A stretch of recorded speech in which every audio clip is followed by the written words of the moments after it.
Mark holds a very unique role in the tech industry in that he holds over 55% of all the voting shares for Facebook. There are no similarly powerful companies that are as unilaterally controlled. And in the end, the buck stops with Mark. There is no one currently holding Mark accountable but himself. And Mark Zuckerberg, in effect, is the algorithm designer-in-chief, correct?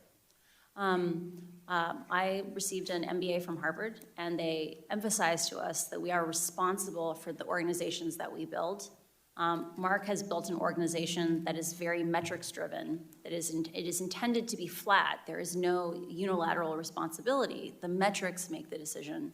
Unfortunately, that itself is a decision. And in the end, if he is the CEO and the chairman of Facebook, he is responsible for those decisions.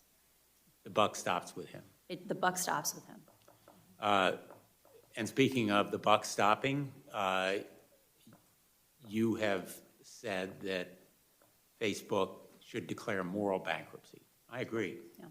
I think its actions and its failure to acknowledge its responsibility indicate moral bankruptcy. There is a cycle occurring inside the company where Facebook has struggled for a long time to recruit and retain the number of employees it needs to tackle the large scope of projects that it has chosen to take on. Facebook is stuck in a cycle where it struggles to hire. That causes it to understaff projects, which causes scandals, which then makes it harder to hire. Part of why Facebook needs to come out and say, we did something wrong, we made some choices that we regret, is the only way we can move forward and heal Facebook is we first have to admit the truth. Like the way we'll have reconciliation and we can move forward is by first being honest and declaring moral bankruptcy.